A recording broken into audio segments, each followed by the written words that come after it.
The day is finally here. Just picked up my new speakers. Had to drive 3 hours for them and 3 hours back, but got the deal of a lifetime. Let's check them out.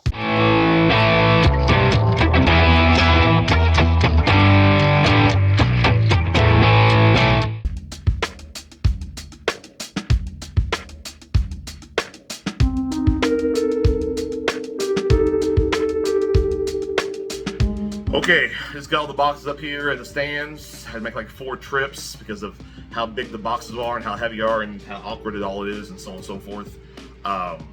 So what I ended up getting from my friend Nate after the 3-hour drive all the way out to Aberdeen from his mom's and brother's place, I got 2 stands. They're 42-inch Go-See stands with the ISO things on top. You can see on top, it's the shock absorbers on there.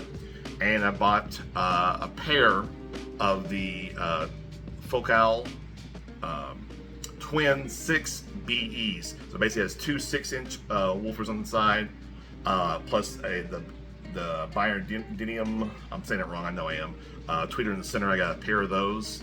I'm going to tell you what I spent on it from him later on after I give you the actual retail price, so you can see what a great deal I got. That's why it's worth driving 3 hours there and then turning right back around and driving 3 hours back just for this item, because one's a great deal, and 2, he takes phenomenal care of his stuff. Nate and I are both very conscious about what we take care of our stuff, plus we keep the boxes for everything so we can turn around and sell it for later on. And 3, we're both giant super music nerds as far as sound quality, you know, calibration of the speakers, the room itself, you know, making sure you're getting quality sound out of the situation. We only buy top-end gear. So what we're gonna do today is I'm going to go into the office, look at the new prices of the stuff brand new, unbox these things that are still in the box here, which is super nice, get the room kind of set up and see how it's gonna sound, and let's check it all out. So here we go.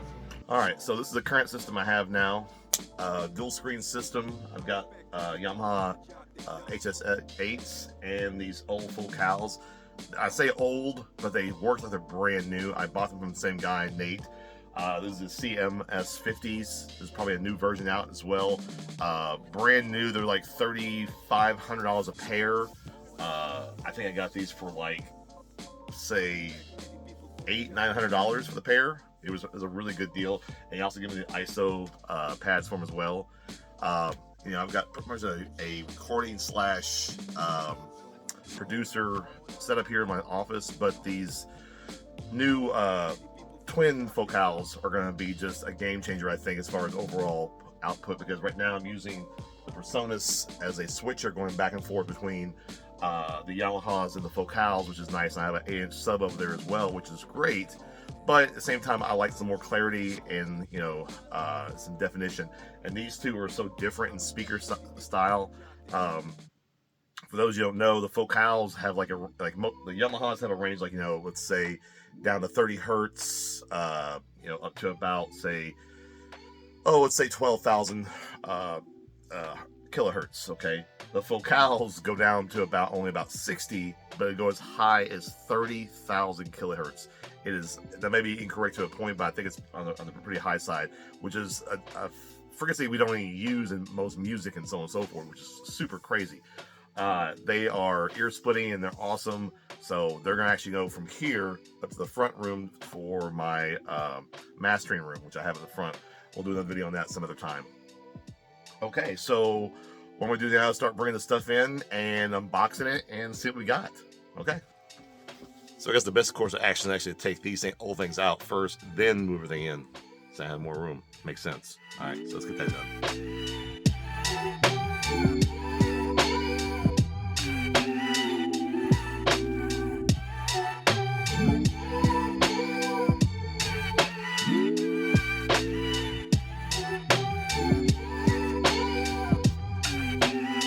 Okay.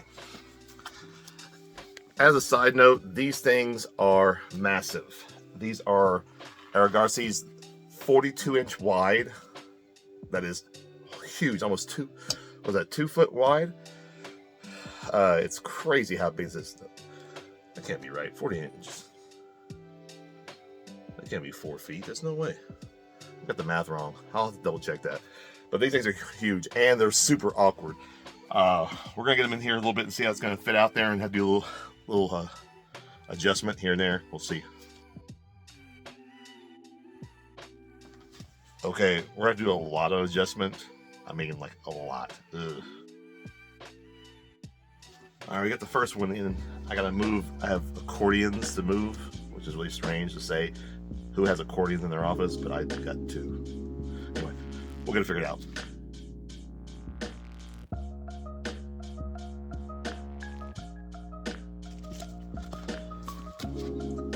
Okay, this thing is super massive.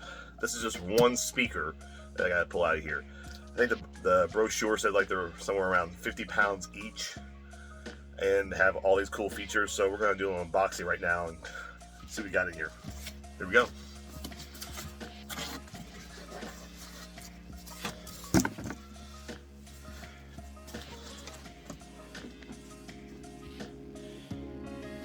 These things come packed pretty well, so I'm not too upset about the situation.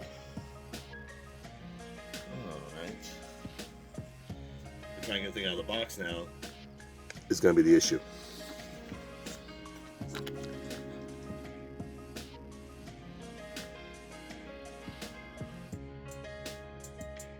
Alright.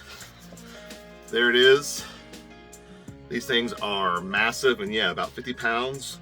I like the color of them though. It's kind of this dark burgundy maroon color. Lots of stuff going on the back. Let's get on the stand and see what happens next. Alright, so this is the back side of the unit. It's got your inputs for your speaker XLR. It's got a 10 dB or negative 10 dB cutoff, or a boost of 4 dB. You got your high frequency and low frequency contrast or contour, so you can kind of shape the sound a little bit depending on your room. I'm gonna be using SonarWorks to kind of tune this out and play a little bit. Plus, you can specify which side of this thing goes on. I gotta look up which side it means, because left speaker, right speaker, to how I sit, I guess, or how it sits. I'm not really sure. Of course, your power, everything else is pretty simple there. Okay, let's keep on moving.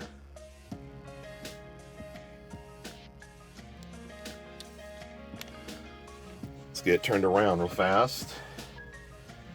Actually, let's plug all the wires in first. That'll be easier.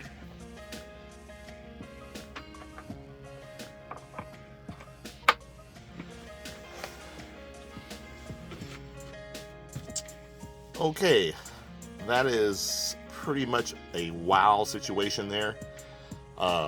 Man, these are looking nice. And they are freaking huge. This is gonna put out so much sound. Good God, this is gonna be massive. All right, let's get number 2 put in this place, and then I'll do some adjustments and come back. Okay, they are put in.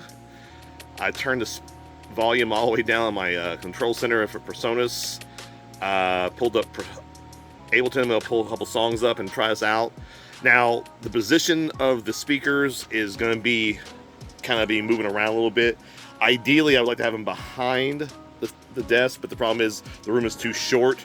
That's why I got these near field speakers, as it's a smaller room and so on and so forth. But I want the clarity that these things bring to it. As far as the floor, though, trying to get positions, I'm using the desk as a reference point. I think I have it pretty well squared off on the wall there. See my gaggle of wires? Probably not any different than any of you guys. The sub is right behind the speaker stand, and this thing is just absolutely massive in the corner there. So I'm pretty excited about this, but I will be adjusting these back and forth, maybe tilting them to the back left, maybe pushing them back further to the wall before I even do the calibration, because the calibration with SonarWorks takes about like 30 minutes per session, so I don't have to redo it every single time. And once I get it locked in, I'm probably just going to mark the floor with some tape to know where the speakers go, as far as, like, you know, on the bottom corners there. All right, let's pull some of it up and see how it sounds. Let's try this out, see what we got here.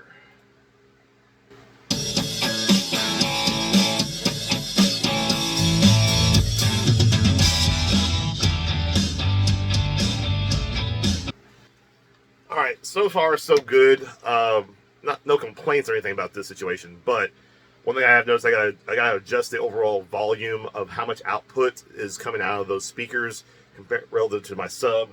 I have it marked on my PreSonus hub or station here that I go about 9 o'clock is usually my normal listening position as far as most music and shows and videos I'm kind of watching on there. It's kind of my go-to point. If I go above that, that's why I'm really trying to crank it out, because I want to keep about between 8:30 and 9 o'clock as far as the overall tone, as far as the max I want to go for listening.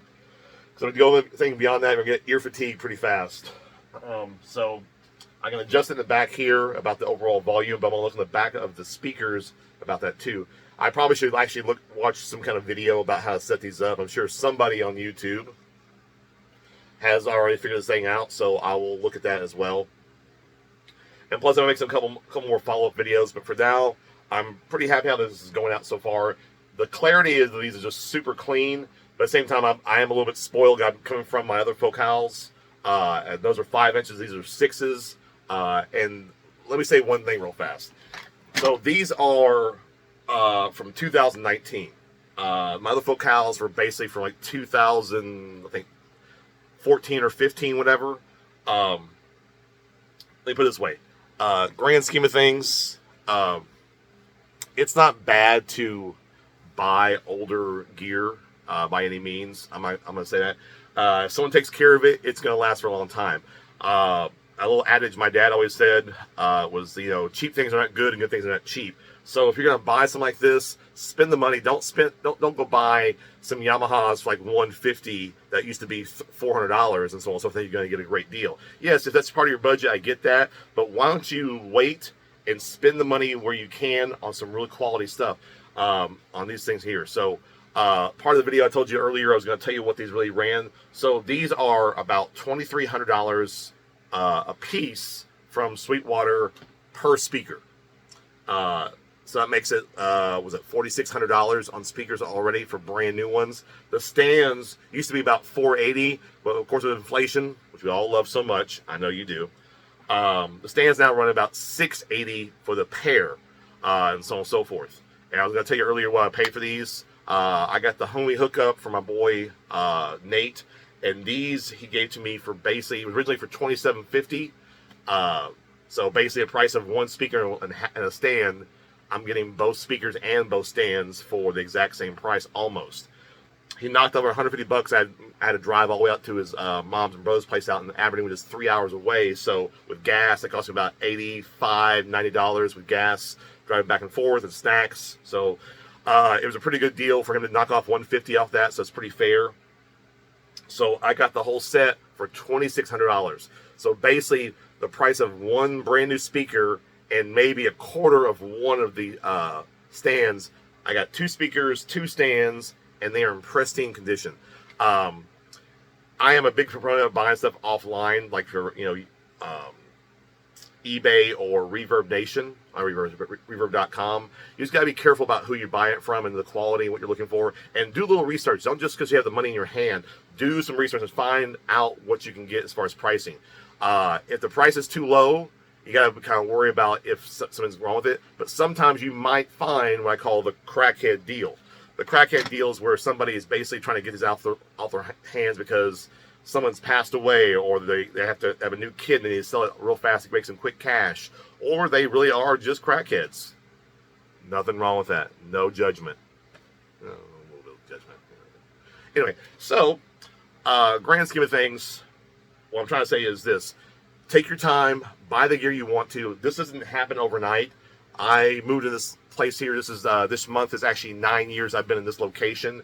And when I started out, I didn't have anything except the original version of this and an old HP all-in-one computer that I started out with and some speakers and so on and so forth. But I've grown into this stuff piece by piece, year by year, and so on and so forth. And I made kind of a budget when I wanted to spend on stuff. And I looked around for what I needed. And before I bought it, these speakers here, I spent probably, like I said, over a year and a half, almost 2 years looking into these speakers. And I knew Nate already had these great speakers, but I was not going to just buy them because I wanted them. I want to make sure they're the right ones for me, because that's a lot of money to spend. I know $2,600 is For some people, like, that's nothing. To me, that's a lot of money. And probably it's for you as well. So I'm going to buy this. I'm going to be keeping these for a while. I bought those other speakers from Nate about 5 or 6 years ago, and I still have them. And I'm pretty sure until they crap out, I'm not getting rid of them. They're phenomenal. And these things are really awesome too. I'll put them someplace else in the studio. If I end up getting a bigger studio, need more space or bigger speakers, I'll still keep these. These are rock solid.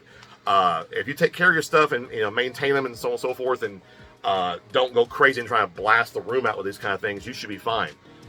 So comment and like in the bottom of the situation. Any comments on what, or see something else in this thing, I will definitely show you. I will show you the video on the Sonar Works once I get it all kind of set out. I'll talk about the placement of the speakers and how to get those placed out, and how Sonar works within inside your DAW, and how to get it set up for the reference situation for the actual testing. It takes a little while. It's gonna be kind of weird. I gotta put a camera here somewhere to get the whole picture, because it looks pretty funny, because I gotta move like 30 different spots just to get the whole thing done. So I really appreciate it. Thanks for support. I'll be back to you soon, and you have a great day, guys.